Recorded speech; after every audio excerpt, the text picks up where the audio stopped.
This video is all about Google Forms, and in this video we're going to take a look at some of the types of questions you can add in a Google Form, as well as some examples that you can use, how you can use Google Forms in the classroom. Just as a heads up, there currently isn't an iPad app for Google Forms, so if you want to create a form, you'll have to do it on a computer. The first example that we have here is a reading survey that's completed by students, where they would answer questions about their reading behaviors. In this form we have multiple choice type questions where the students can only choose one answer, and we also have a checkbox question where they can select multiple responses. This here is a math survey Google form where students complete a grid type question.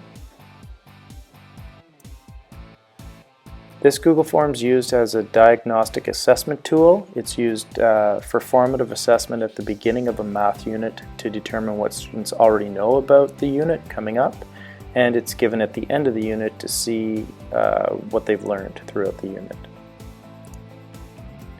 This Google form is used as an exit ticket. In it, it has paragraph type questions where students can answer the questions using as much text as they need. This Google form has a couple different types of questions in it. It has text questions, which are just short response questions, multiple choice. This question down here allows the response to select a date, so they're forced to put in a date, and again another paragraph type question.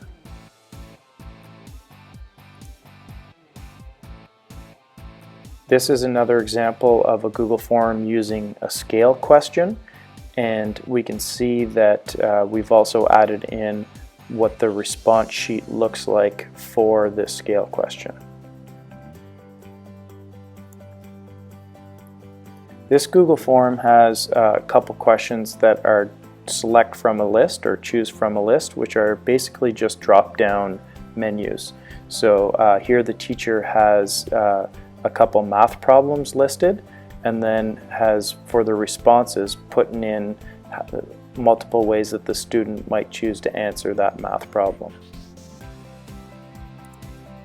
And finally, the last example that we have here is a form that's used to track learning skills, which is also a grid type question, and with also some drop down or choose from a list type questions and a short response question. So the teacher would choose the student from the class, type in the task, and then assess the learning skill, and then of course the responses get put into a Google Sheet, which can then be arranged in multiple ways to view the data. So I hope that this video was able to show you some ways that Google Forms can be used in the classroom, as well as some of the types of questions that we can do in Google Forms. Thank you.